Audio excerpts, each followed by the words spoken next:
What's up, everybody? It's Chad. I'm back again with another episode of Ask Chad Grassy Logic. I'm here with my friend Gabriel from 1912 Cannabis in Alamogordo, my hometown. Thank you for joining me today. Thank you for having me. Of course, man. Of course. Sorry to guys. Today we're not back at Monster House at the cool location. You know, whenever I have a remote guest, we're over here in the radio station's studio, so we can have a really good, quiet place to do this kind of thing. Because I don't want to burden anybody at the consumption lounge trying to do an online thing. So we'll be back once we get another in-person guest. That's when we'll do it. That's why you guys see it flip-flop. I know Alamogordo's an hour away, but running a business gets really busy. So, not everybody can leave their business. So I thank you so much for taking time out of your day right now, man, because you're at work right now, for joining me on the show. And before we move on, I want to thank Monster House, my sponsor today. I couldn't think of the word for some reason.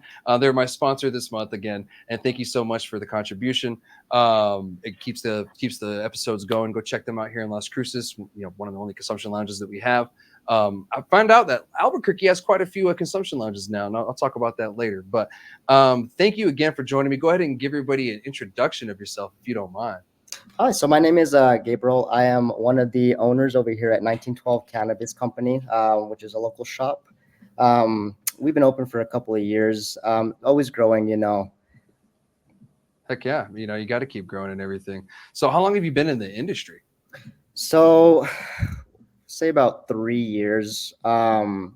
We started back in February of 2022, so kind of outfitting the building a little bit, kind of outreaching to other, manufacturers, producers, and getting our foot in the door. So about 3 years is, the time frame of what, 1912 has been in business for. Yeah, that's awesome. And did you have any prior cannabis experience before you decided to open up your own shop? So dabbled a little bit in college, obviously, but not too much. Yeah, not too much in the retail aspect for cannabis. A little bit more background. Like I have a nutrition degree, so I'm about health and stuff like that. So I've been in the health field for about 5-6 years. So transitioning to the marijuana field is kind of what I've been wanting to do for a while, but doing it right, especially with all the research and all the good stuff that comes out of cannabis. Nice. And you come from a nutrition background. Is there going to be any kind of possibility in the future of open up a cannabis restaurant style kind of thing to actually focus on like nutrition too at the same time? See, well, what I wanted to do is more of like the supplement line of things, more supplement shop, maybe like a CBD line of like protein, or maybe more of like joint health, more elderly over here, especially in Alamogordo, because obviously we're retirement place, as well as a military area. So, more health benefits in that sense, make it more beneficial for them, so they don't have to come to, an actual restaurant and stuff like that. Just, outside of the box thinking. Yeah, that's dope. I just kind of asked because I heard the nutrition part. I'm like, well, that's actually pretty cool. I didn't know that, because there's so many people in the industry who have been doing well that come from all different kinds of backgrounds, and they can apply it in different ways if you do it right. And it seems that you've been doing that, and you're passionate as well, with cannabis too. So I come from an IT military background, originally. So we all come from some kind of different background originally, and we kind of apply it in a certain way to get where we are. So it's kind of cool to see you do that, on the nutrition side, and you're kind of focusing on the elderly there, because Alamogordo is a retirement home, pretty much a big town retirement home, but it's a retirement city, and there's a lot of old people there. Yeah, you can make it fun for everyone too, at one point everyone's just going to be selling weed and marijuana, and I think it's about the education that's the important part of it, and that's what it's lacking in the whole industry. Yeah, I agree. That's why this show exists in the first place, is to add another layer of that education, for the not just the consumer, the industry, the patient, for us all in the cannabis industry. And all of us need it. I try to educate myself all the time whenever there's something new, trying to learn as much as I can, talk to different people with different opinions, talk to people with different fields and this and that, and try to really gauge it. So I'm glad that you are. So where did the name 1912 come from then? We all know that's the year New Mexico became a state, but how come you named it? So basically, the reasoning behind 1912, we wanted a more professional name. We wanted to stand out above everyone else, being professional. 1912 being the state of New Mexico, becoming a state. So they're the pioneers kind of in that instance. So we kind of wanted to follow in their shoes, in the right way. Like I said, education and good product for medicinal customers, recreational customers, just every customer that comes in, basically. Nice. And then I like that. And I try to tell people all the time, right now, especially, it's a good idea to not have cannabis in your name whatsoever. Right. Not just for legal reasons, but for many reasons, advertising reasons, dealing with contractors. They hear the word cannabis or marijuana, and all of a sudden that price goes up 700%. They're like, our hands are tied. We can't do anything with that. Yeah. Or they can't help you at all, or, something like that. Or you get into a place, you want to rent it, and, you have cannabis in the name. That landlord's like, oh, you're going to pay a premium now. Yeah. So, you kind of don't do yourself a favor. But, people like you that do it, I love that.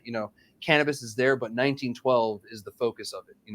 Right. when I told actually a buddy from Alamogordo called me the other day. And he was asking me where to go. And I was like, oh shit, I haven't really been in the market in a while. I was like, I have been to a few places, like try 1912.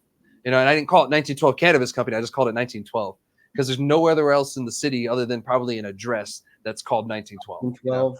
Yeah. And it's we want to make it easy for everyone too, because remembering a number is a lot easier than remembering a random name, because there's a bunch of random names out there. Some being close to each other and just some being just I wouldn't say weird, but unique. Yeah, it's a combination of numbers that pretty much all New Mexicans can remember and know for the most part. The year we became a state. It's kind of like using your last four of your social security number as a PIN, which you shouldn't do by any means. But a lot of people have done that. It's kind of like doing that. It's just really easy to remember. Right. And there's a reason why you shouldn't do it, because it is too easy to remember for everybody. You can use 1912 as your PIN. You're fine with that. Right? Something like that. 1912 is a good year, I guess. But yeah, well, that's cool, man. I like the fact that you really embrace that, and it actually, it adds more New Mexicanness to it. There's some places Zia this, in town. Actually, there's Roadrunner. The homie Dabro, he runs that one. You have the other places that are New Mexico named. This one just takes a different route. There's just numbers, and then just with the number, you know exactly what they're talking about. And now add the cannabis layer to it, and you're in Alamogordo. Oh, it's a dispensary. Not just a year. So it's actually really cool, and I like that. And I went there one time with my father. I took my cousin was in town, and someone else was in town with them. His first time in the dispensary ever, and so I went there, and I really like the layout. At the time, I think the wood was newer, so you had that new wood smell to it, and I love the wood smell. Yeah, my business partner actually made those. He's a crafty man. You were telling me, at the time that they're handmade, and I was like, that's why I can smell it. I like that. I like that fresh smell, and the cool thing about it is when you walk into a dispensary, I love the smell of weed, but that's the only thing you get. When you go into a dispensary and you get a different scent, it's kind of like, whoa, what's that? Oh, that's kind of cool. You want to make it feel more homey, like when you walk into your house, it doesn't just smell like weed. It smells a little fresh, and then you go freshen it up a little bit more with some weed. Yeah, exactly. It's like, oh, okay, this is like, a nice little forest or something in here, so it's kind of nice in there. It's really wide open. Like some subtle designs here and there that really make it stand out, and versus other places. It's not dark, very lit up. So. Yeah, we wanted to do it that way. We actually based our dispensary off of a California dispensary. So before we actually opened this up, me and my business partner went around to Arizona, Colorado, California, and we came across a dispensary in California, which, took our breath away, man. It was very inspiring, March and Ash. And we actually got a lot of ideas from them. So, got to thank them for that. And we just additioned it into our own, little spin. So, yeah. Dope. I mean, it's simple, it's easy, especially for the older folks. Since you said, you guys see a lot of older folks, they just want something simple. Us younger consumers, of course, we're the ones that are asking for the crazy packaging and everything. But, you're in an area where the consumer isn't really going to give two shits about that. A clean area. So, I'm buying marijuana from this place. I want to make sure it's clean. Yes, of course. Yeah. And I'm the kind of guy, I'm more of the connoisseur guy. So I'm not myself as a consumer too worried about packaging. I just know it matters in this industry. I'm more worried about if it's good cannabis or not. Like I've had some of the best cannabis, tied up in a little Walmart bag before, and I'm sure you have too. So, it's not really for everybody. It's not all about packaging, but for the majority of the consumers, in our state, it is. Yeah, I mean, you can't judge a book by its cover, but you can. You know, Yeah, there's exactly. so many things out there. Yeah, and there's times where you get the pretty packaging, and what you get inside is not as pretty. So it works both ways too. So so speaking of being a military town, do you get a lot of military spouses that come into the store too? Yeah, so very secretive, Of obviously. course, I was yeah, like, oh, hey, so my husband is part of the military. I basically stash my stuff in a box. Each their own. yeah, But they come and go. They look yeah, for mainly more CBD products. They don't want psychoactive effect, which is fine. They yeah. want other health benefits from cannabis, which is what we're here for. So we do get a lot of military spouses in here. Not so many military gentlemen or For obvious reasons. yeah, you get in trouble, So, Yeah, but we do kind of cater to them in ways that we can, yeah. obviously. Definitely, and that's great that you recognize that, because some people might go into that market and not realize that they're in a military town, and that some of the people that they're seeing are military spouses. And if you Right. guys don't know, some of these guys in the military have very high clearances. I was one of those guys in the military, so even going to like a reggae concert, because I didn't smoke weed when I was in the military, obviously, but I still love reggae. Yeah, Yeah. I got piss tested every month. Because they were, I've always pissed clean because I didn't want to lose my clearance. Right. But Dad, why'd you go over here this time? exactly, or their husband's a pilot, he doesn't want to risk whatever. There's still that paranoia, so I get it. And when we were I was on SM 105, which is a governor sanctioned task force thing, and the group I was with, we were working on the language for the consumption lounges. And when we were doing that, and I was on that, I was actually writing stuff down on the board. I told them, I said, well, let's think about the military spouses outside of a military base. We'd want a consumption lounge just outside of the base, maybe a mile away, because at the time, the way that we had it set up was a consumption lounge was meant for the people that can't consume at home. They were meant for the military spouses, people in government housing, all the whole shebang, students and all that. And you were going to be able to store your cannabis there and your device. So you go, you use, you store it there, you go home, everything is safe, and no one has to worry about it, because you can't take that on base. Right. And that's the scary part for them. So, luckily you can live off base if you're married, but not everybody does. Yeah, I mean, still in the government housing that they have over here, they're still getting searched and stuff like that. So there's still a lot of risk to it. Yeah, 100%. Maybe someone in Alamo would do that one day and start that. That'd be great. I know there's a lot of liability. I was like, just store it in the back. Give them a little key. They can just hand to the bud tender and they can go get it for them. But that's where it starts, like you said, the pilot programs. Exactly. Just trying it out and experimenting. Speaking of, do you guys have any plans for consumption lounge or anything yourself, or? So Alamogordo doesn't really want consumption lounges. So it's more of a city thing. Yeah, it's more of a city thing. There's been another dispensary over here that's been trying to get a consumption lounge for about a year and a half. But, no luck. Yeah. And that's been the issue with that. Like we did ourselves a service by not allowing cities to ban cannabis sales, but we didn't do the same thing with consumption lounges, what I think is ridiculous, because growing up in Alamogordo, I don't know how many times I've seen things stupid go on because of the bars there. Because like there was a guy that got killed with a monkey wrench outside of something. If you guys remember from Alamo, it's called Palmside. It's no longer there. He got knocked down. I think it's a car wash now. But he got knocked in the head with the freaking crow, with the monkey wrench there, because it's a bar. Then you had shooters over by the base too. And there was always stupid stuff going on with that. And then briefly there was a strip club right outside of the base, but that didn't last very long. But stupid stuff happened with that too. All alcohol involved, and cannabis just isn't the same. I see that. I think that's why they're doing that, because I feel like they're kind of, comparing marijuana and alcohol, and they think it's the same. Yeah. So they're just lack of education. Yeah, and it's going to take the industry in Alamogordo, all you guys in Alamogordo to get together and talk to city council about it and, change their minds on it. Because here in Cruces, we have it. Albuquerque, they have it. The world hasn't ended, and then, the cops actually probably prefer it because they know they're not going to be, taking a call for a fight at a consumption lounge. Right. No one wants to fight at a lounge. Like, come on, guys. Yeah, exactly. It's like, I'm way too high for this, man. So, and then speaking of, the military spouses too, you guys also get an influx of Texans sometimes, and I'm sure all the time. Do you see a lot of those? So where we're at, we get some traffic from like El Paso, Texas, Las Cruces. Yeah. but mainly it's more locals. Whenever we do get Texans, it's obvious because of our online presence, our Google reviews and stuff like that. But we don't really get too many passerbys at this moment. That's kind of what we're trying to bring in right now and trying to change up, is trying to add more of those people into our into our mix. Yeah. So just different sales and stuff like that we're kind of working on, just to kind of direct them over here. So I guess, White Sands Boulevard, which is, if you guys don't know, like the main road in Alamogordo that goes right through it up to Ruidoso and Clawcroft, where the Texans love hanging out. You're off of that road, off 10th Street. So, you're kind of bypassed in that sense. So you kind of do have to do a little bit more leg work in that sense. So that makes sense. You're like almost in the center of town is almost where you are. You're in the heart of Alamogordo. Exactly. Yeah. It's right down the street from my parents' house, but it's right in the heart of Alamogordo for sure. I think there's like 10 dispensaries just on the main drag of Alamogordo, and Alamogordo is small, 30,000 people, so like there's too many to choose from. So I feel like it's just convenience at that point. Yeah, exactly. And you have to, and you're doing a good job. You're enticing people. I look at your sales, and you're doing pretty good. You're higher than the average of the state. And actually, I think it was your medical and your rec sales are, about the same, that's rare. That's very rare to see.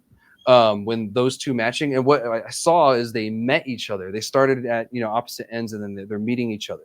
And it's not meeting each other at the bottom. They're meeting in the middle, which is good. So we're trying to get more medical sales than rec sales, man, honestly, because realistically, marijuana was here medicinally before rec, and it's kind of going away from that. And a lot of people have seen that. So we try to cater more to medicinal patients. So we have people come in asking us, hey, can you find this and that product? And, we try our best to find the best product that we can, for the best price for them. We know it's expensive and stuff like that, especially as a medicinal item. If you have to eat it every day or, ingest it a certain way, it gets pricey. No, it does, and I've been a medical cannabis patient in New Mexico since 2013. I was actually, I got my card when I was living in Alamogordo at the time. So that's when I decided to advocate. And that's where a lot of the fights and everything in my arguments come from. Because at the time, we had no dispensaries in Alamogordo. I had to go to Ruidoso or Las Cruces. Those are the only two places I could go to. And so, you're telling me these things, and I'm like, oh, thank God these issues are fixed now. Because, these are the things that I saw just living there, being considered a rural patient. In New Mexico, these were the issues that we dealt with on a regular basis. And just living in the southern part of New Mexico was a pain in the ass back in the day when it was the medical program, so now I'm glad that we have options and we have cannabis dispensaries pretty much everywhere. Like I drive in some of the most random places in New Mexico, and I'm like, and there's a dispensary. I'm like, I love that. And there might be 3 in that little town, but there's a dispensary near you. Hey, great. As long as they're catering, man, variety is the spice of life, and it starts sucking when everyone's selling the same thing and trying to undercut each other. That's when it gets spicy. Mm-hmm. Because speaking of out there, go ahead. Yeah. Keep going. I'm sorry. I mean, there's a lot of product out there, man. Hundreds of producers, manufacturers, so everyone can get a piece of the pie. It's just a little bit greed goes a long way for a lot of these companies, and it kind of messes up the market a little bit. Which I mean, it's part of the game. Yeah, 100%. And this is a new industry. We're barely going into year 3. Like we're not even close to going to year 3, but we're going into it. And it's just a young industry. We're figuring it out. You're figuring it out. We're all kind of trying to figure out how this industry should work. And you have some of those other people that have an idea of how another industry worked in another state, and they assume it's going to work here that same way when it doesn't at all. It's so different, man. Yeah. I mean, New Mexico is different. And I try to tell people that all the time. I was like, do not come here thinking that this is Colorado, Michigan, Vegas, California, New York. We are none of those, and what you do there may not work here. And it's to be honest, yeah, it's true. Like, we get companies like Dime and Ghost and stuff like that. And like you're saying, they come in this market thinking, oh, we're a company out of California or Colorado, maybe, we can do this easier now in New Mexico. And the prices have been so volatile, business has been volatile, that things are changing so fast. Yeah, they are. It's hard for those kind of big companies to, react in time compared to the little companies that are in New Mexico, because there's so many little companies. So it's a different game over here in New Mexico. It is, and, you just have to play the game right, and you have to do it correctly.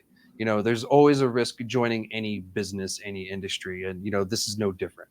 and that actually the stakes are higher in the cannabis industry because of the fact that you pay 280E, you can't claim bankruptcy and all this other stuff. There's a lot of things that kind of hangs up to be like, well, do I want to do this because of how much risk, and you also have the risk of the DEA or the federal government coming in at any time to knock doors down. So there's the risk of that too.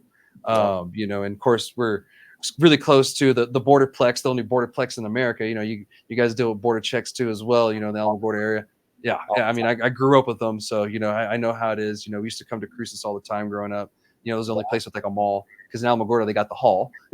Yeah, I think that's like Alamogordo now is a central area for a lot of manufacturing producers, because going from Alamogordo anywhere north of New Mexico, there's no checkpoints. But when you go back down to Las Cruces, El Paso, that's where it gets spicy, man. And that's where people get stuff taken from them.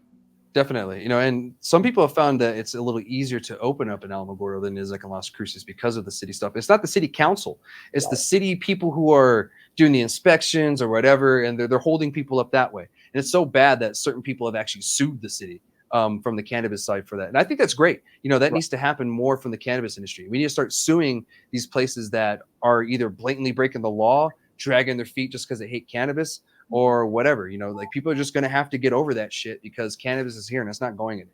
Right. And I mean, it's one thing too, ignorance is bliss. And a lot of those people are ignorant in the matter, because like we said, education, there's a lot of information and lack of education to basically create a good program for what we're trying to do right now. Like we said, infant stages. So it'll take some time. Yeah, and if we allow the program and the industry to kind of mature on its own, we'll end up with the best at the end of the day. And already we get crazy compliments from people from other states, even like Colorado and California, saying, you guys have great cannabis. Like, you guys are knocking it out. You're doing really good. Our hash gets actually really good praises sometimes. Actually, one of the ladies from Puffco, I was talking to her on a Clubhouse a while back, and I mentioned where I was from. She's like, oh, you guys got some good hash. And she even stopped the whole room. She said, guys, watch out for New Mexico. They got some killer hash, and that's a sleeper state. Yeah, you got all the weed heads over here, man. All the weed heads that are waiting for it to be legalized like 20 years ago. Yeah. And then we kept the bar very low of entry. Like most of these other states, they kept it really high. You must have this much capital. And so the only people that really get into those industries are the people that had the money. They were punishing you for being poor. But here in New Mexico, it's like, we don't care if you're poor, rich, in between, you have an opportunity. And to be honest, some people have those success stories all over the state. You know what I mean? Like, just starting from nothing and just being able to just build up the American dream. You know what I mean? And that's really what we've created here in New Mexico in the cannabis front, is the real American dream of being able to do this if you do it right. Like, just like anything, you can make pancakes wrong. So you can mess anything up. The R&D, the research and development. Yeah, 100%. That it goes a long way. And speaking of, how competitive has it really been in the Tularosa Basin? Extremely competitive. For the small town, like we were saying, 30,000 people. You get tourists and stuff like that going to Ruidoso. There's about 16 dispensaries here. So about 10 of them being on the main drag, 6 of us being, dispersed around the city. So, I mean, it's pretty competitive for what it is. I think if we got down to like 10 dispensaries, then it would be, manageable for everyone. But it's pretty much a fight every month. Yeah. Oh, I'm sure, and, that'll change in time. The people that just can't make it, or they just opened up thinking this is something else, they eventually, get out of it. And some people actually get tired. There's the guys that have been in the industry for over a decade, and they're tired. They're going to sell it, and, they're ready to move on. So, you have that too. That's something that's going on in the industry right now. We're seeing these guys getting out. They're like, man, this is a lot more work and competitiveness than I really wanted. I've been here for X amount of, decade years, and, I'm ready out. I'm ready. I'm deuces. Thank you. So there's that too. And we're going to see that more and more here in the state coming up probably the next year. So we'll see what happens, but, especially pending the legislative session and everything and how that goes. Hopefully, we keep our drive-throughs. I keep, punching and kicking that dead horse, but, it's going to be powder by the time we're done. And hopefully we get to keep our drive-throughs and solidify those. But let's talk about your shop a little bit more. I want to dig into that. What products do you carry right now? So our main brands, Sublime being one of them. Sublime they provide us with like hot rods, 100 milligram edibles. Most of our 500 milligram edibles are from them, and a lot of individuals like them. Stoned Ape Cannabis Company is another Shout out to one Matt. out of Carlsbad. Yeah, Matt, you're Matt doing Tanner, good, bro. good guy. You're doing good, Yeah, he's man. good shit. Yeah, people love that stuff. It's just quality product. Those are two big manufacturers. Producer wise, for our flower, Juicy Joints Cannabis out of Albuquerque. Okay. He's been in our shop since we've opened. He walked through the door like 2 weeks after we opened, and we just created a good partnership. He's only in our shop over here towards like the southern area. Obviously, he's in Sunland Park, but we're the only ones that have him in the area. So that's kind of makes a unique brand for us. Yeah.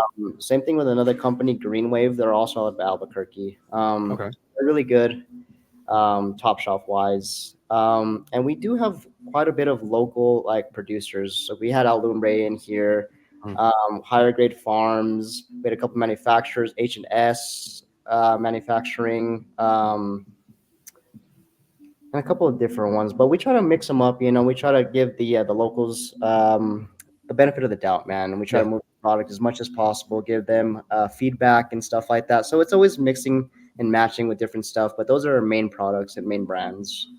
Nice. Yeah, and it's great to hear that and we were just talking about, allowing all of these locals in. I just heard nothing but local grows in that, like just it was amazing to hear because some of them I don't even know, but I know they might grow some killer. They might grow some straight kill. Yes. And to be honest, due to the show, some of those growers get known a little bit more, and like people who watch my show that own dispensaries, they hit those growers up. Yes. So sometimes it's great to hear that because we found out more about these growers and these offshoot guys that are just growing straight fire, but they're in very limited places around the state. And I love that. I love it because it creates a little bit of a scarcity, and it's fun because you got to hunt. You gotta it creates a little bit of that scarcity. You know what I mean? And a little bit of scarcity is okay. Yes. It's healthy for a market. You want to be exclusive, man, and those kind of products are exclusive to us, and that's how we bring new flavors to people. So that we don't get something ganked from us, because obviously it can happen without realizing. Another dispensary can get the same product without knowing and sell it and cheaper, and then people go there and then they get tired of stuff like that. Yeah. So that's how we keep it fresh for people. 100%. And that's one thing I look for when I go to another place. I'm like, who do you have? Where are these from? Like I don't. The name's cool. I want to smell it, to kind of get, the aroma at least. Yeah. But like, where are these from? Tell me who grew this, and then, I might be like, oh, who's that? Where are they from? Like, oh, really? And then, they might have some fire, because like there's some shops in the state where they go out of their way to kind of find these offshoot guys. I love that. Present it too, man, because product sells itself, because you can talk about product, but when someone smokes it, that's when they, initially know whether it's good or not, whether they'll come back to the shop. And I think that's a big thing, is the initial encounter. You want to give someone good product so that they don't, not come back to the shop ever again. 100%. And speaking of products, what variety of products do you have? Obviously you have some flour, you got extracts, you were talking about, you have Stoned Ape had one of his drinks yesterday, one of the lemonades, fire. So yeah, what variety of products do you have? So we have everything. So we have flour, we have pre-rolls, we have pre-roll packs, we have live resins, we have cured resins, we have rosins, edibles. We try to get everything. We've even had pretzels in here before. Nice. We just got suppositories in for the medicinal people. So people who can't really ingest marijuana through mouth or inhale. Yeah, there's other avenues. So there's actually a lot of want for that in the industry and in the market, believe it or not, are the suppositories. I get asked about those all the time. Yeah, and like stuff like we've been looking at products like beef jerky and just trying to mix it up for people, because eating gummies, eating chocolates gets old. Same thing with the flour, you got to mix it up. We have infused flour for people who don't want regular flour. We have infused pre-rolls for people who don't want to grind it up. We try to, like I said, cater to every walk of life. Yeah, I mean, it's great to hear you guys got the resin rosins. If you guys don't know the difference between resin and rosin, rosin is made through the regular bubble hash process of ice, water, heat, pressure, and then the resin is going through the process of the chemical extraction. But if it's live resin, they just took the plant down live, froze it, and then they extracted it later. Just same thing with live rosin. So little education piece for you guys, real quick. And then we even have hash, like you were saying. Shout out to High Mountain Health and Wellness out of Moriarty, Edgewood area. They do a fantastic job with their stuff. Awesome. And I've never heard of them before, so it's great to just hear how many New Mexican locals are really in this game. Like we were used to the medical days where it's like, oh, we got 5 added. Oh, okay, cool. But now it's like, I don't know who these guys are, but they're doing great. When they do, they grow their own flower in soil. Then they produce their hash from that, and it's amazing, man. The whole process. They do educational videos on their Instagram. I don't know their Instagram off the top of my head, but education, and I love the educational part that other people are trying to bring.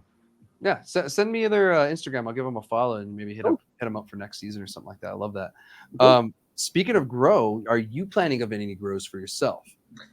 So eventually in the future we want to do a grow, but right now it's just a little bit too complicated. Just what we're trying to do, we want to grow the retail shop as much as possible before we go on to anything else, obviously. But once we finish this, we were thinking of doing maybe other retail shops before that, maybe drive through, kind of cater a little bit more to people who can't come out. Yeah. Before any of the grows or any other manufacturing processes, we're looking at those kind of avenues. Well, that's great. They're really catering more towards, the patient aspect, because drive-throughs literally help patients out exponentially. When we were in the medical program, we actually were fighting for those since I can remember, probably like 2014, I think is the first time we really tried to start fighting for those. I think it could have been before that too. But we've been fighting for those for this pretty much this whole time. So I'm glad that we have them, and I hope they get to stay. Because I mean, there's people who either can't get out their vehicle, don't have the means to get out their vehicle. Parents, I don't know how many parents tell me they benefit from drive-throughs because they can't take their kids into the dispensary. Fair enough, but you should be able to go through a drive-through. You can do that with like a pharmacy, prescriptions. Walgreens is over there slinging fentanyl out of a window. Why can't I just go buy some weed? Yeah, it's all the same stuff. It has to leave in an exit bag anyways, so it's not like what's coming out of there. Yeah, 100%.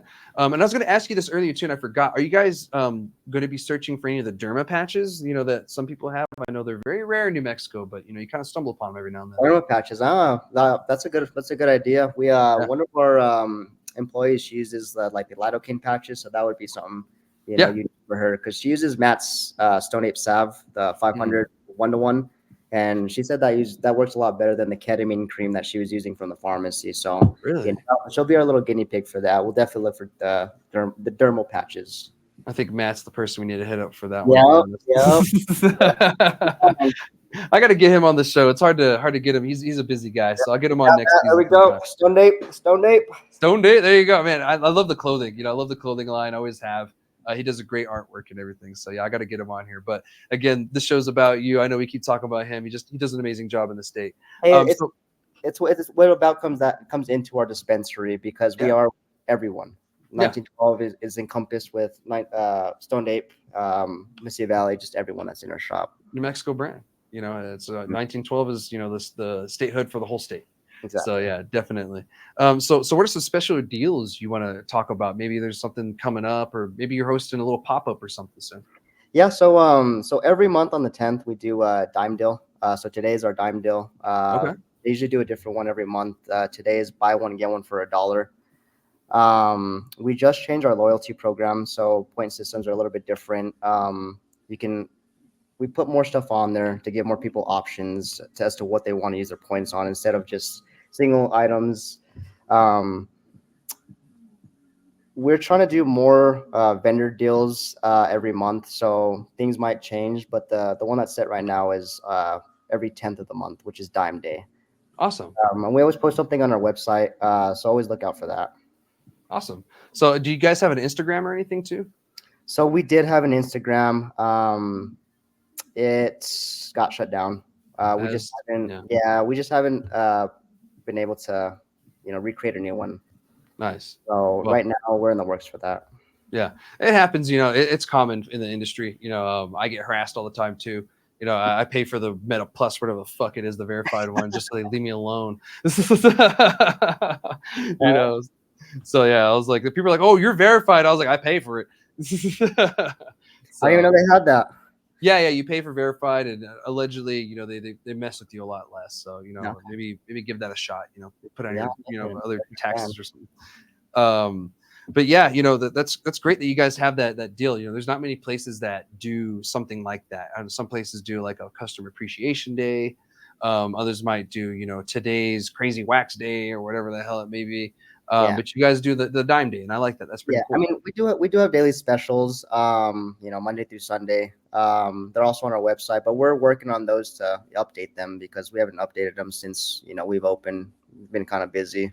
Yeah, yeah. So those will be out here within the next couple of weeks.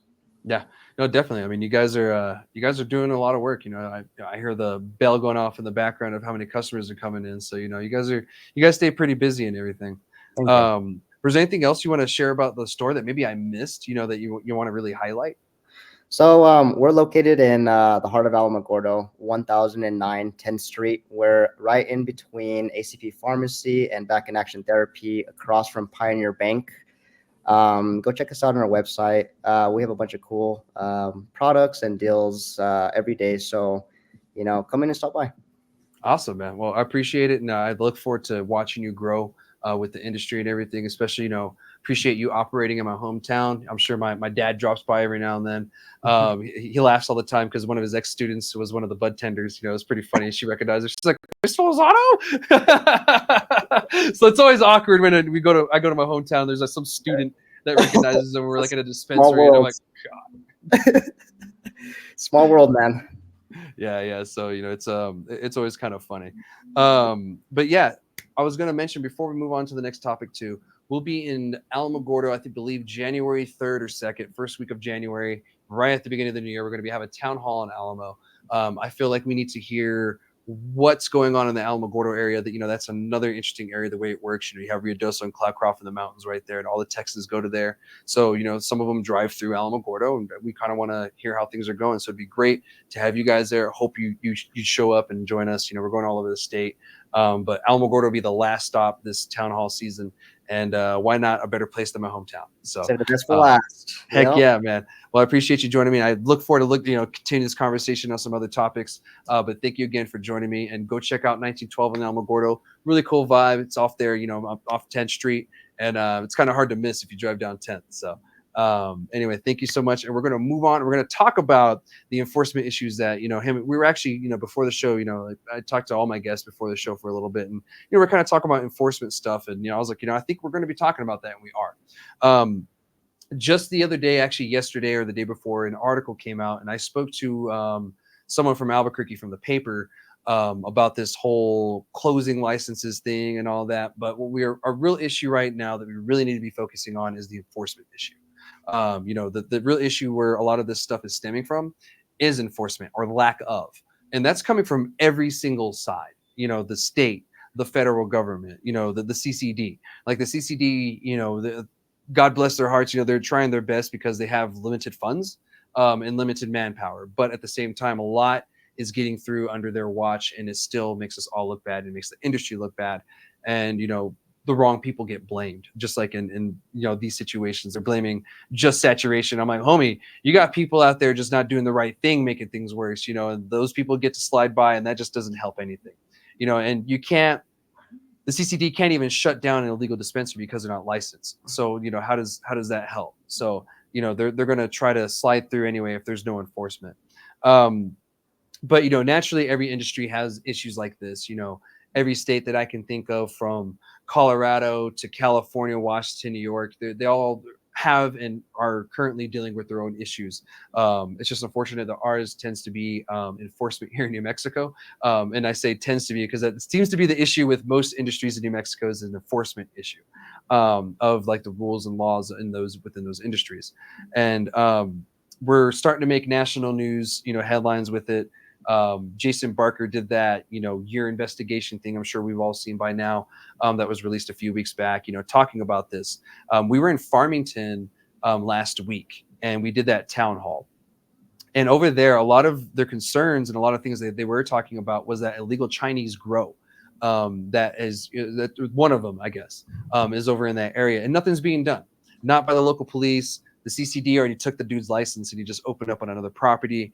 The local police aren't doing anything, and I don't know if city council is even really caring or aware. But that's really concerning. And the fact that all of them are like, this is unfair to us. We pay this much for licensing. This guy grows as many plants as he wants. He pretty much has slave labor, which is another issue that it's causing too, and it makes all of us look bad. That he's using slave labor, and just causing a lot of ruckus. This cannabis he's growing doesn't stay in New Mexico. It's not tracked. It goes to other places, and and what blows my mind is we're getting our cannabis seized at the border check, and I get it, federally illegal, but so is that. So why are we just being harassed as a low hanging fruit? And even the CCD is doing that. They're picking on the low hanging fruit versus going after the places that should be getting shut down and should be getting these fines.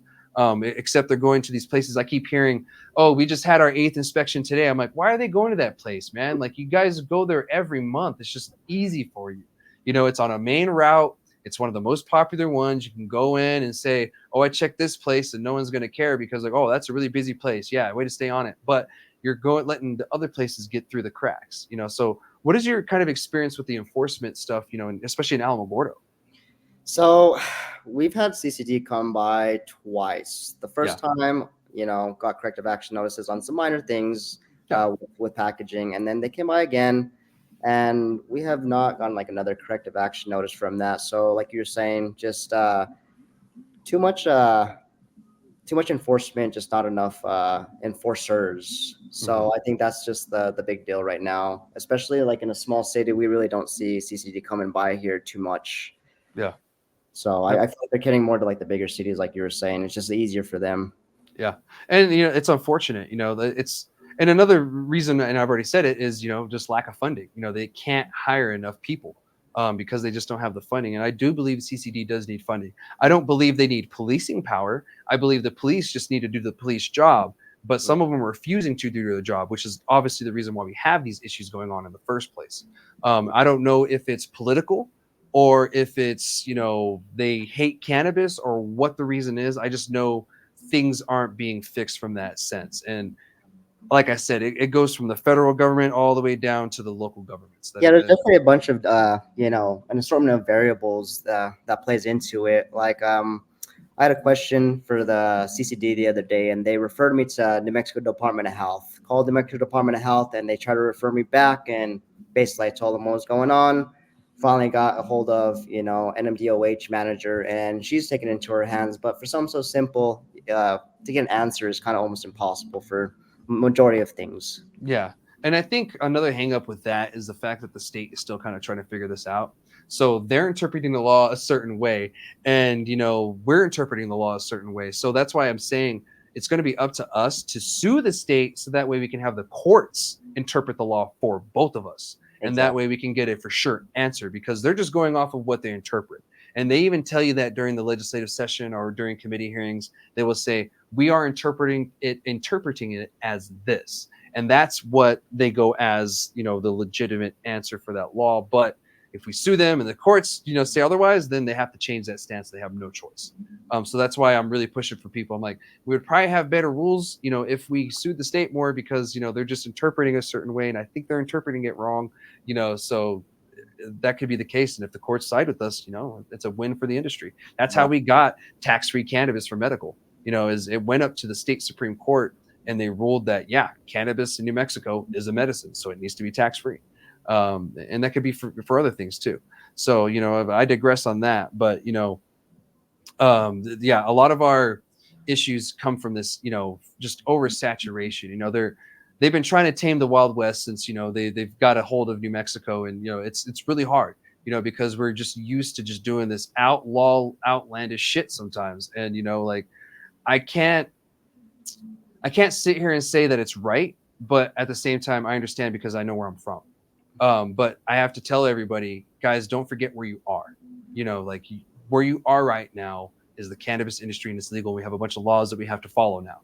This isn't what it was when we were operating, in the hood and we're with the homies. This is something totally different now. You're above that now, so we got to act like it.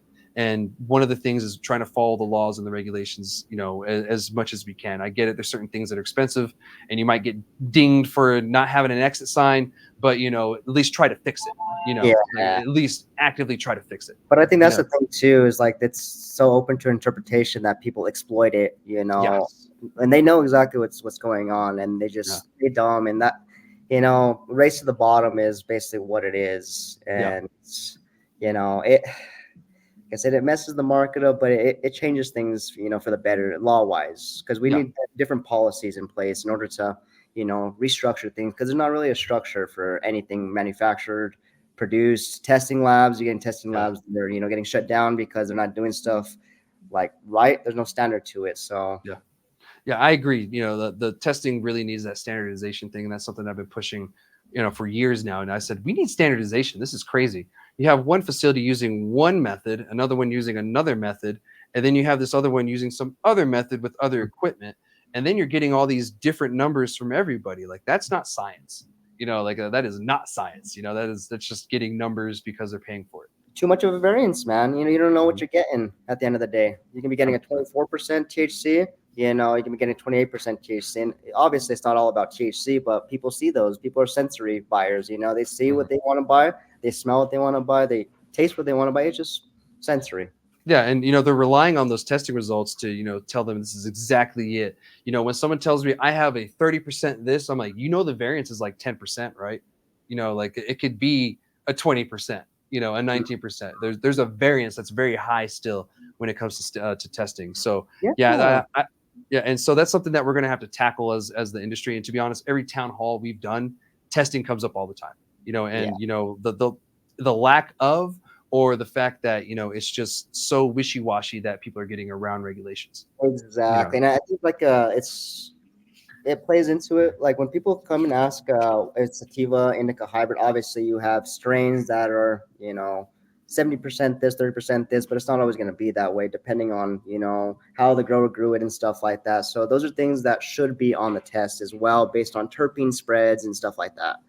Yeah, 100%. And it's just crazy the fact that we're having these conversations so far in, because we've only had testing on the medical side since like 2016, and we've had medical since 2007.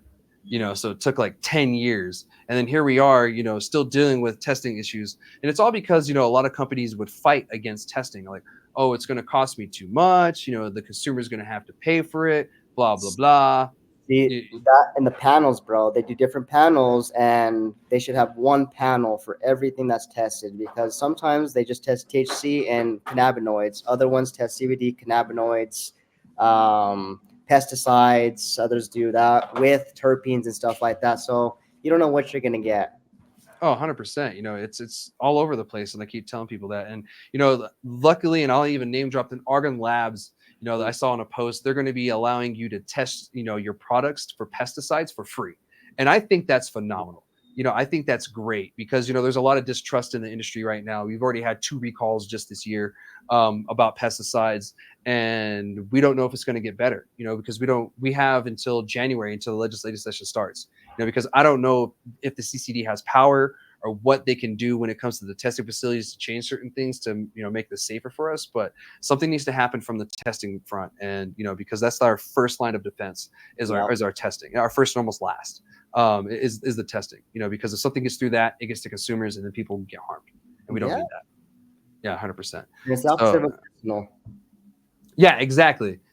So hopefully we'll see that change, because that is a huge issue here, and that's how a lot of these places are getting by, and skating by the testing, or they're paying somebody a little bit extra to hey, I don't have pesticides, right? Here's an extra couple grand. Okay, thanks. Like gimmicking, bro. Gimmicking. That's what I've noticed for like edibles. So a lot of people think, hey, I have 500 milligram edible, it's going to be better than 100 milligram edible. But what they don't understand is that's not strength. That's just weight, of what's in there. So I tell people, hey, you can have something that has a better composition in a smaller dose than a bigger dose. And, that's the gimmick that a lot of manufacturers put out. I'm going to sell a $10 bag of gummy, but they put some stuff that they got cheap for, and it just doesn't, it doesn't hit people the right way or what they're looking for.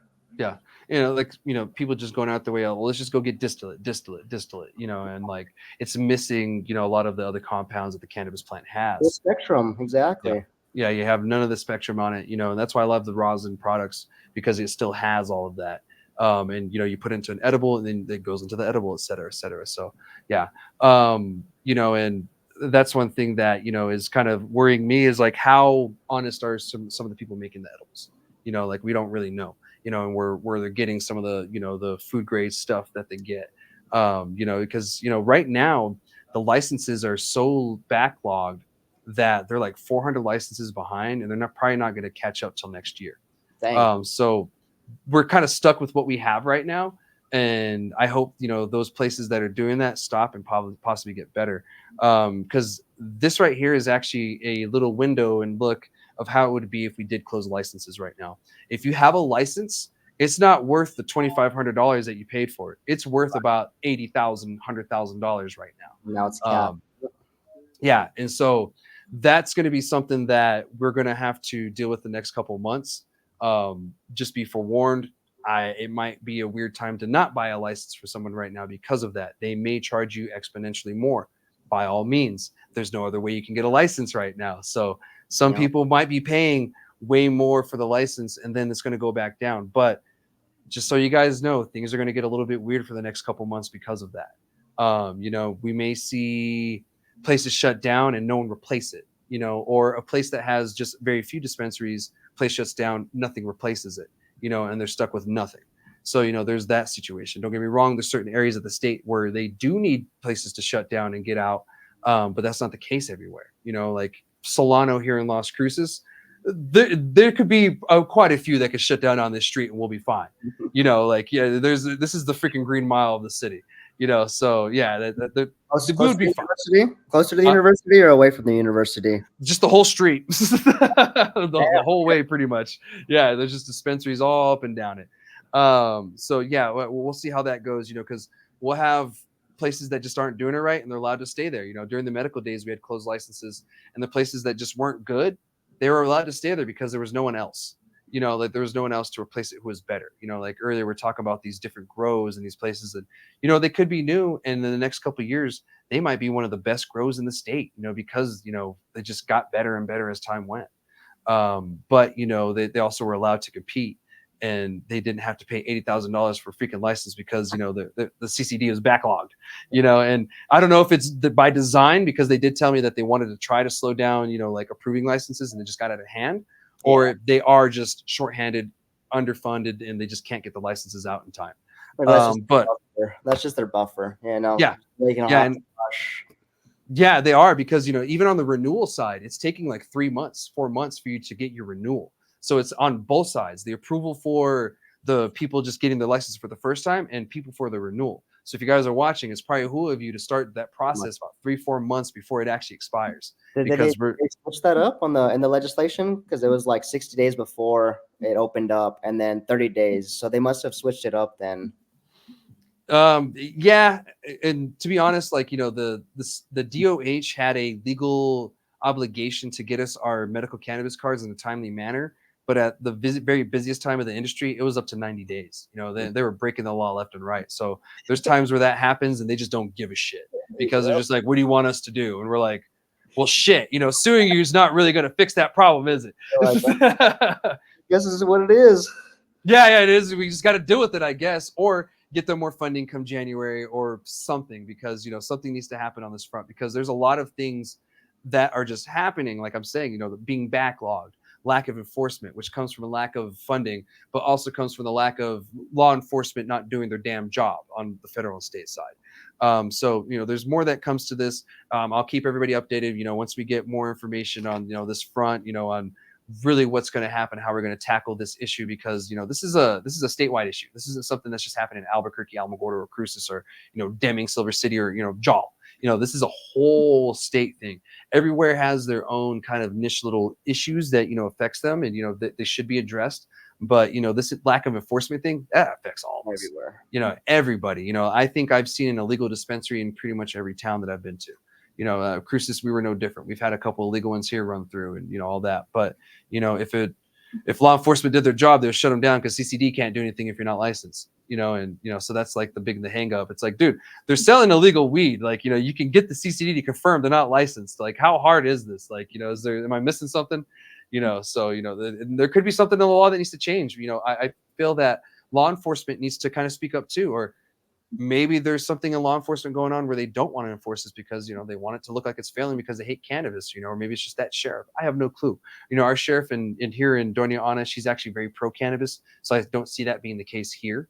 Maybe it's just another hang up of maybe there's a certain law that we just need to fix that they can do it, because we had that issue with the background checks, the federal background checks last year that they had to fix this year, right? And so maybe that's the issue with this. I don't know, but I do know that something needs to happen soon, because things are starting to kind of get a little weird and wonky. And like I said, we're going to go through these, but we got to do the fixes too. Do you have anything else on that matter? Anything on your mind for the conversation?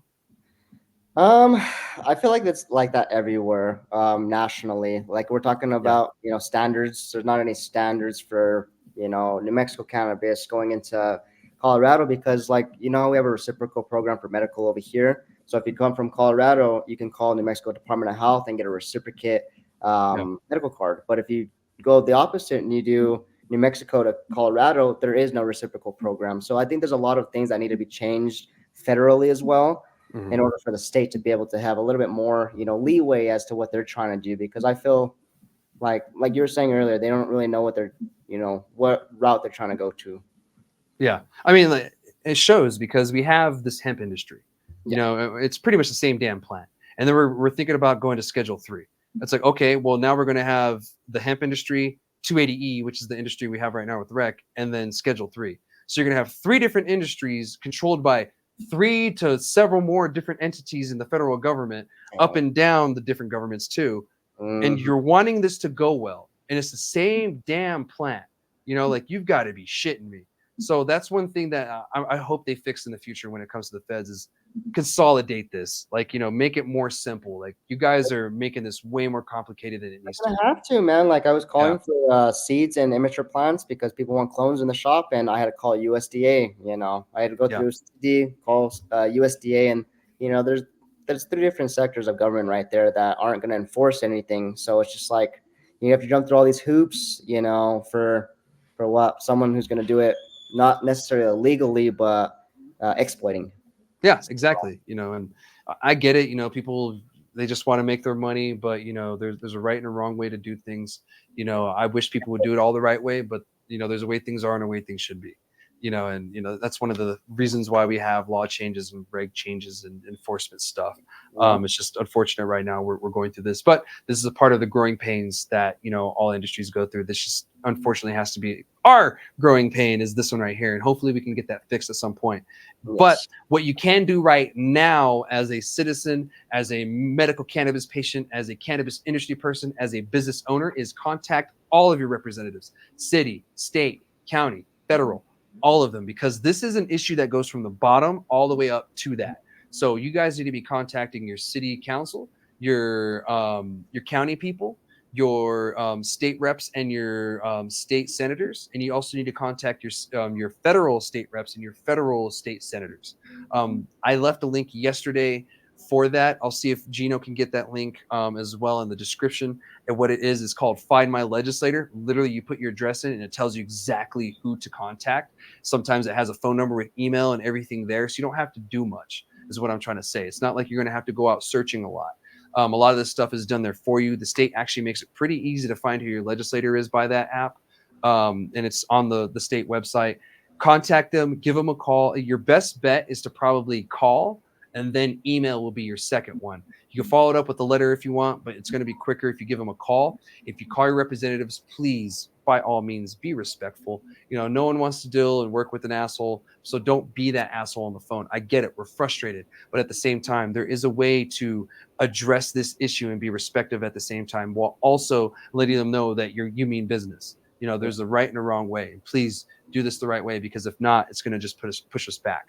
Be So professional, guys. Be professional. yes, thank you. Keep that professional hat on. I know the legislators do work for us, but no one wants to work for an asshole, so, just keep that in mind.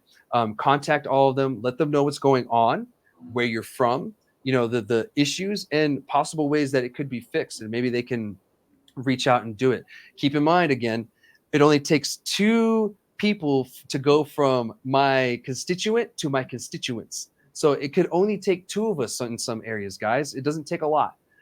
So the more that we hit these people up, the more that we're going to make change. We got to put pressure on them, especially those of you in Farmington. You guys need to start hitting up your city council. You need to start hitting up your county commission folks. You need to start hitting up all the state people too, especially you guys dealing with that Chinese farm stuff or anyone else. We need to start putting pressure on these people way before the legislative session so we can get this stuff talked about, and we can get some things figured out on this enforcement side.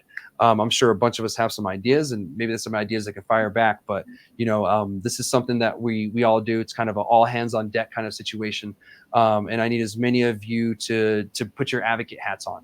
I know some of you hate that word and hate government and hate politics, but this is the industry we join, and you got to fight for it, and you got to get a little political sometimes. So that's all I have for that one. Do you have anything before we move on to our final topic? And I'll keep this one short. No, I think that's it, man. Cool, man. I appreciate it. And thank you for joining me on that conversation, man. A lot of good insights and everything that you brought on there. So thank you so much. But we're going to move on to the last topic, and I'll let y'all out of here. I know we're at an hour, but it's really important because this is all over the news media too. So New Mexico Medical Cannabis Program. I know we were talking about that briefly. We actually just approved female orgasmic disorder. And I know I talked about this months ago, and I believe it's when I had my doctor on. And because, we're not females, me and Gabriel. So, we can't really say, this is going to be great for us because we have no clue, but it's great for you women out there who do possibly deal with this. I found out yesterday that this is also something you can get through the VA as a claim. Like, you can get it as a disability through your claim. So if there's any female veterans out there, if you do suffer from this, you can actually get it on your claims. So, I want to make sure I take care of my vets whenever I can. So there's some free tidbits right there. So, maybe ask your doctor next time you're in the office about this. What orgasmic disorder is pretty much she can't get aroused, and she can't pretty much finish off like everyone else. And it looks like New Mexico decided to add that as a something into the medical cannabis program as a way to to get in. We have I to be honest, probably over 30, almost 40 now. When I joined, there was like 10. And PTSD was like the easiest way and the most populated one. But now this right here is probably going to help some women out who, either have no clue that they have this disorder, or they have no clue that, cannabis could possibly help them with this disorder versus using, over-the-counter medications or, pharmaceuticals. So that's great that this has happened. We're not the only state that's done this. We're joining another state. I think it's Illinois and Connecticut. They have this in the program already. I think they were adding it around the same time as us, but it takes a little bit longer here in New Mexico because we go through the medical board pretty much. There's like a advisory medical board for medical cannabis here in New Mexico, and they control what is on there. They give the recommendations to the DOH, and the DOH approves it or not. But what's really cool is the way that we get them added is you just petition for it. You and I, anybody else, you can petition for any condition to be added to our list of qualifying conditions. And that's how this got added by one of the doctors. I think she's been doing work in other states trying to get this added more and raising more awareness on this, which is great. Because sexual health is still health. It's still something that we all do, and it's a very important part of our society, because that's how you reproduce and keep the human race going, is you reproduce. So if someone doesn't have the feel or do really want to do it, they're not going to reproduce. And and it sucks. As a human, this is something that a lot of people deal with. You see all these ED commercials for men, but you don't really see anything for women who deal with the similar. But I had a buddy joke with me yesterday, and I thought it was funny, and he was like, well, maybe it's their partner and it's not them. And I was like, that's probably a good assumption too. Maybe it's just their partner, but I'm sure there's some women out there who legitimately deal with this. I just thought it was kind of funny. And I was like, yeah, you're probably not wrong there, So, kind of, he got his kind of situation. He doesn't care. So, it could be that, but I'm sure, it's more or less the real cases. They are dealing with this, and certain cases, of course it deals with, some kind of mutilation of that area. And that's unfortunate, but luckily, cannabis is seem to be working for that, and it's helping out. There's another 2 states that I think is going to be adding this as well. I'm not too sure who they are. I can't, see it off my notes right now. Oh, there it is. Oregon and Arkansas. Those are going to be the other 2 that are pending this to their program. If you guys know already, I've talked about this. Arkansas actually used our old medical cannabis program model for their current one. So I think their process for adding qualifying conditions might be similar to ours, if not the same. It could be totally different. I don't know, but I just know they use our model for theirs. So their model is similar to the way we used to operate. So it's great that they're adding that too. They're pretty conservative red South. So it's great that they're embracing this cannabis thing. So it's showing you that this does work and that there is, medicinal benefits to this. One thing that this might do too is it also might increase the numbers of the medical cannabis program. I know it's been dwindling for a long time, but if there's, a significant amount of women who suffer from this, they could find relief through medical cannabis, and you do get more legal protections with the medical cannabis card here in New Mexico. So keep that in mind. That's something I try to tell you guys. And you don't pay taxes. And if you're someone who deals with, female orgasmic disorder, you're most likely going to be someone that needs a higher dose of cannabis cannabinoids anyway. You're going to need higher THC, CBD, or whatever it may be. And if you have a medical cannabis card, that unlocks it for you to get that amount that you need. So if you're someone that deals with this, I think it's a great idea to have a talk with your doctor. Don't just go to the doctor that's the card mill. Have an actual conversation with your doctor. There's some doctors here in the state that actually do really focus on female health and all that. The doctor I brought on, from Destino Bella, Dr. Sanchez, she's one of them. I know there's more in the state. Try to hit those doctors up possibly, and they will probably give you a better and more honest opinion on what route you should go. Yeah. Let me add to that, man. That's good. I used to work for a WIC program for the state of New Mexico, women, infants, and children, and women's health is very important. Being resourceful in New Mexico is also a big thing too, because a lot of women aren't resourceful over here, and there's a lot of resources for you guys. Go out there and look for it. All you have to do is ask. Yeah, 100%. Thank you for that, by the way. Thank you so much. I'm glad you brought that up. I had no clue that you had that information. If there's any more that you have, please share it. Because there could be someone who could benefit from that who watches the show. I get people tell me all the time, like, I found this out because watching the show. Thank you. Or, I found this person because of that. Thank you. So thank you for that. I mean, it just brought me back to when you were saying pre-qualifying conditions and stuff like that. Because I used to do that as a nutritionist for WIC. I used to bring in formula for moms. Used to have infants who couldn't take the normal formula. Used to call doctors, the state of New Mexico, and talk to them and be like, hey, we need this kind of formula because this baby has this, and this, and this, and they would bring it onto the program eventually. So that was a good way of bringing up awareness to people and having them speak up because their voices are heard. Yeah, 100%. And people that deal with this, people who can reach climax normally. They don't think about that. But if you're someone who can't, that must be one of the most frustrating things that you could probably deal with at that time. And, if it's affecting your relationships, your marriage, whatever, I'm sure that's even more, just heartbreaking. So, I'm glad that there's help out there for certain people that may deal with this. So, if you're a woman that deals with this, you now have a little bit more relief here in New Mexico. So I just wanted to put that out there. I'll let everybody know that we have a new qualifying condition in New Mexico. So we'll see what happens. Maybe they'll add ED. I have no clue. It just makes sense if they do. So we'll see. I found out too that I guess they can use Viagra for women too. So yeah, there's that. Yeah, I found that out from my doctor last time. Gino's nodding his head because he remembers that conversation. Yeah, we're both here for that conversation, so I remember that one. But anyway, that's all I have for today, guys. Thank you so much for staying a little bit longer, and thank you so much for joining me today, Gabriel. And congratulations, on the success in Alamogordo. You're proof that it is possible in this crazy market, to do good and to keep fighting and to still provide a top quality experience and products to the patients out there. So I appreciate you, brother. Thank you, man. Just all the work, man. And I'm a true Aggie at heart. So we always fight. Heck yeah, man. And I grew up a Tiger, so that's always in my heart too. So yeah. So anyway, thank you guys, and thank you so much for joining me, and thank you all for watching. We'll be here again next week with another episode of Ask Chad Grassy Logic. Maybe we'll be in the lounge. I don't know. We'll see. All right, guys. Shoots. Thank you, guys. See ya.